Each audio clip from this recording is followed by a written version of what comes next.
What we are undertaking today is a deep dive, a post-tragic sociological briefing into a profoundly jarring paradox that is currently defining the Asian geopolitical landscape. And we need you to listen with absolute clarity because what you're witnessing on the surface of this region is a loud, highly coordinated emergence of digital solidarity. Right. It is a complete rejection of external condescension. Exactly. But operating directly beneath this celebration of reclaimed identity, and we're going to look at the empirical proof of this today, is a silent structural machinery of state-sponsored erasure. Human beings are structurally erased. It is a dual reality, and we define this specific contradiction as the Seabling illusion. That is the dissonance between a region that is actively celebrating the reclamation of its narrative, while at the exact same time, hundreds of thousands of its own citizens remain permanently trapped in an ontological closed loop. They're trapped in institutional dislocation. And to understand the Seabling illusion, you have to look at the catalyst. We have to examine the empirical trigger for this massive digital insurrection. On January 34, 2026, during a Day 6 concert in Kuala Lumpur, there was a dispute over professional camera equipment. A seemingly minor incident. Right, it sounds minor. The venue had banned large professional camera lenses. Certain South Korean fans completely ignored this rule.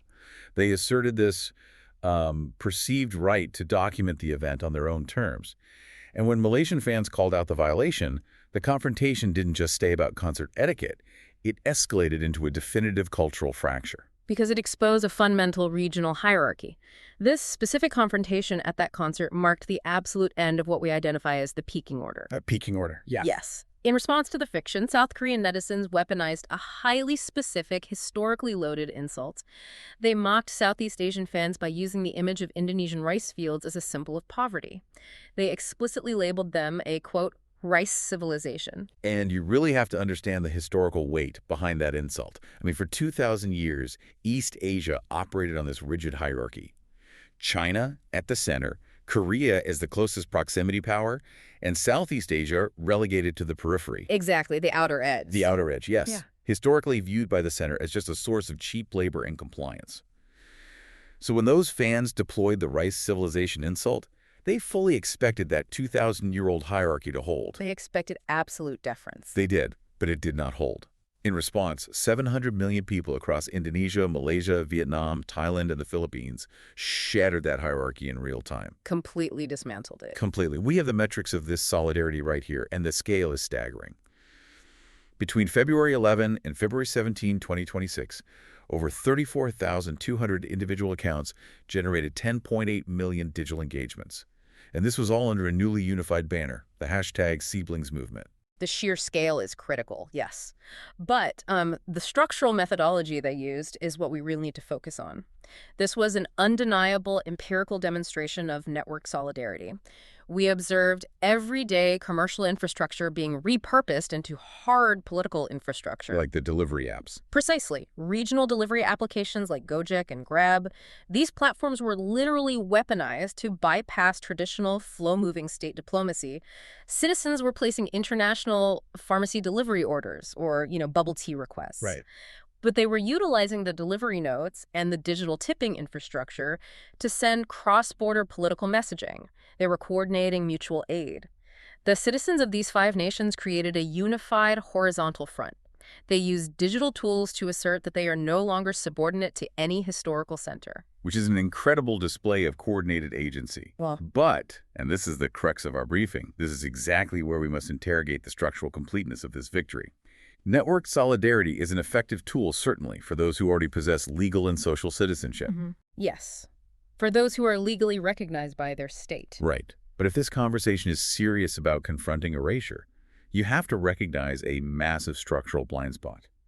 How can a region claim to have successfully reclaimed its narrative when it entirely ignores the citizens whose narratives were structurally eradicated by their own governments? They are completely omitted from the victory lap. Exactly. The rhetoric of this digital movement, it centers entirely on belonging, identity, and narrative control. But that rhetoric lands completely differently when you are an individual who has had those exact elements legally stripped and reassigned by the very state you were born in. And you are pointing directly to the dark mirror of the Seablings movement. This is the architecture of selective sovereignty.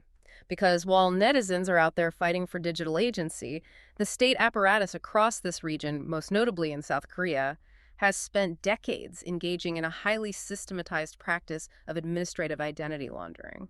We need to break down exactly how this system operated, because the mechanics of it they are chilling. Looking at South Korea as the primary hub for this architecture, approximately 200,000 children were sent overseas over a span of 6 decades. 200,000. Yes, and let us speak with absolute moral clarity here. This was not a system of benevolent rescue, that is a myth. This was a method of cost-driven welfare. The state systematically delegated its child welfare responsibilities to private agencies. And those agencies operated by deliberately bypassing established relinquishment procedures. The logistical execution of this is where the absolute erasure happens. I mean, these agencies did not simply find homes for abandoned children. They actively created paper orphans. Paper orphans, right, to expedite the export process. Exactly. To expedite the export, the agencies legally declared living children as orphans, or, in numerous documented cases we have here, legally dead to their biological parents. They forged birth certificates. They listed the Western adoptive parents not as legal guardians, but as the actual biological progenitors of the child. The state literally overwrote biology. It did. The state did not merely move a child from one geographical location to another. It engaged in the absolute annihilation of biological truth. When you lay out the mechanics like that, it operates exactly like a geopolitical supply chain.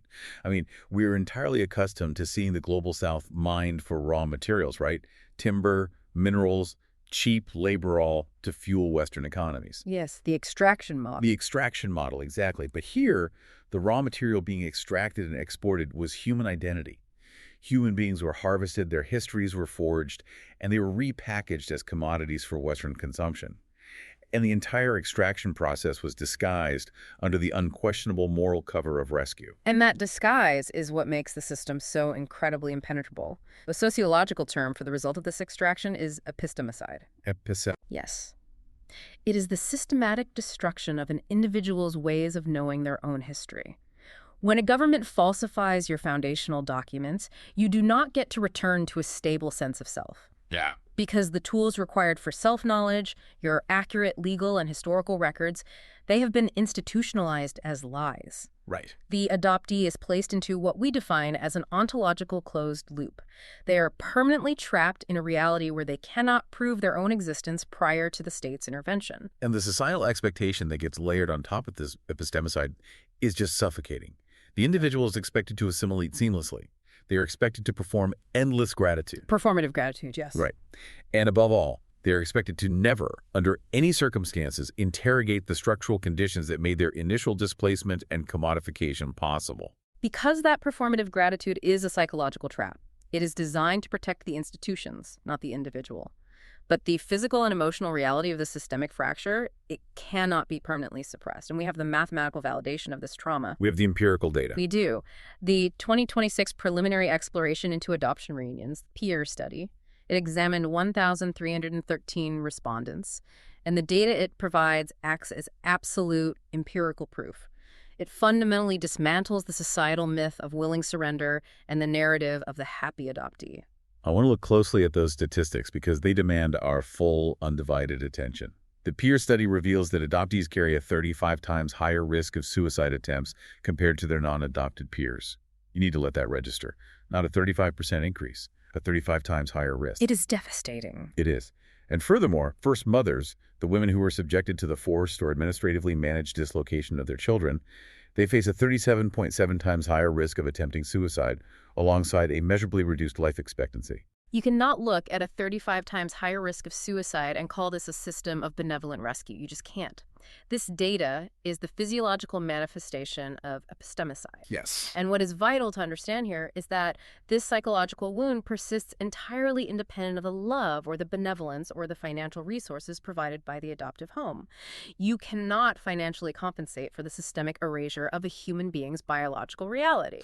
So how does a human being actually function day to day under the weight of that structural lie? I mean, when your very existence is built on forged paperwork, what does that do to a person's physical reality? The condition adoptees are forced to inhabit is known as the 5D split. This is a state of severe, unrelenting ontological dissonance. On one level, the adoptee exists on a high adaptive frequency. The assimilated identity. Exactly. It is the socially approved identity, a daily, necessary performance of stability that fits seamlessly into the societal scaffolding of their adoptive country. But operating simultaneously, right underneath that, there is a subsonic signal. The biological truth. Yes. It is the unyielding, legally voided biological truth. It is a physiological reality, the body's actual memory of separation. It constantly hums beneath the surface, but it possesses absolutely no legal or social language to validate it. That dissonance, it creates a lived reality that perfectly mirrors an institutionalized Mandela effect. In standard psychological terms, the Mandela effect refers to a collective false memory. Right. But for adoptees, it is a lived daily reality where their physical existence and their internal somatic memory are flatly and legally contradicted by the state's forged official files. The state tells you, with the full weight of the law, that you were abandoned as an orphan. But your body knows differently. Exactly. Your body, your fragmented memories, and eventually your DNA tell you that you were taken. And when the digital architecture of our world continues to prioritize institutional archives over individual testimony, this epistemicide becomes permanent. It does. But, and this is where the paradigm shifts, that specific architecture of silence is currently fracturing. The global system of extraction that relied on absolute secrecy and unquestioned benevolence is facing total legal implosion right now. The 2025 and 2026 precedents in Europe. Yes, these represent the actual structural grassroots movement against erasure. In 2025, the Norwegian Directorate Bufdir recommended a total suspension of international adoptions. And their reasoning was not based on abstract ethics. It was based on hard, undeniable evidence. They explicitly cited deliberate cheating and systemic document forgery within the South Korean files. And Sweden followed suit with an equally damning inquiry. In June 2025, a landmark Swedish investigation confirmed systemic child trafficking, kidnapping, and the processing of children using entirely falsified documents across a span of 4 decades. 4 decades of falsified lives. They uncovered the exact mechanisms of this fraud. They found instances where children were taken directly from hospitals and falsely declared dead to their biological families, only to be seamlessly processed into the international export system. The state essentially laundered human beings through its own legal infrastructure. And this legal insurrection against state-sponsored epistemicide is unequivocally personified by the ongoing legal action of activist Uma Feed. Right, the lawsuit against the Norwegian state. Yes. She has established a massive, inescapable precedent. Feed utilized DNA evidence to unequivocally prove she was not an orphan. This directly and permanently contradicted her state-issued files. Her lawsuit invokes the European Convention on Human Rights. She is utilizing Article 4, which is the prohibition of slavery and human trafficking. And Article 8. And Article 8, which guarantees the right to a private and family life. She is arguing, with biological proof, that these transfers were state-sponsored crimes entirely disguised as rescue. Which forces us to confront a severe structural question about the nature of international justice. In cases of systemic state abuse, governments routinely weaponize the statute of limitations. Always. It functions as an impenetrable shield. It is the state protection of the state.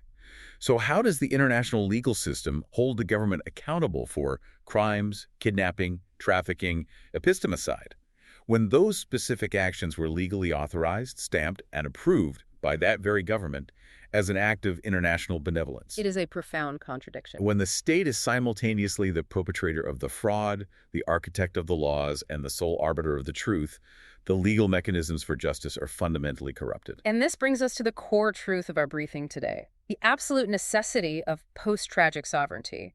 If we return to the beginning of this conversation, to the Seabling movement, the digital solidarity, the dismantling of the peaking order, we have to draw a harsh conclusion. Yes, we do. Their digital hashtags, their unified fronts, and their reclaimed narratives are entirely hollow if they fail to recognize the displaced. The rhetoric of narrative control means absolutely nothing if it actively ignores the adoptees whose lives are defined by state-mandated dislocation. Healing cannot be found in state-approved archives. Never. Healing for this region and for these individuals can only be found in the deliberate construction of post-tragic sovereignty. And that is the act of reclaiming one's history entirely independent of institutional oversight. And building that sovereignty requires total, uncompromising transparency. The real grassroots movement here is not just about digital hashtags on social media. It is about empirical demands. Real structural demands. Yes, it demands the immediate creation of independent archives. It demands that adoptee testimony, lived experience, and DNA evidence be treated as empirical data, rather than disruptive noise to be silenced by the state. And it demands the absolute legal severing of biological truth from state-mandated legal fictions. Because reclaiming an Asian narrative is a meaningless victory if you deliberately overlook the people whose identities were institutionally rewritten from the moment they were born. You must consider the chilling structural implication of everything we have detailed in this briefing. Look beyond the specific cases of adoption and look at the mechanism of the state itself. What does it mean for the fundamental concept of citizenship if the state's most basic contract, the accurate, truthful recording of a human being's existence, is proven to be a revocable privilege, rather than an absolute, unassailable right? If a government possesses the legal authority, the bureaucratic machinery, and the absolute willingness to overwrite biological reality simply to balance a welfare budget or manage a population, you must ask yourself a terrifying question. What other foundational truths are currently being laundered for institutional convenience? We began this briefing by observing a loud, celebratory surface masking a silent structural machinery of erasure. Until that machinery is entirely dismantled, and until the victims of epistemicide are fully recognized, the narrative power of the region remains an illusion. It is an illusion built entirely on the silence of the displaced.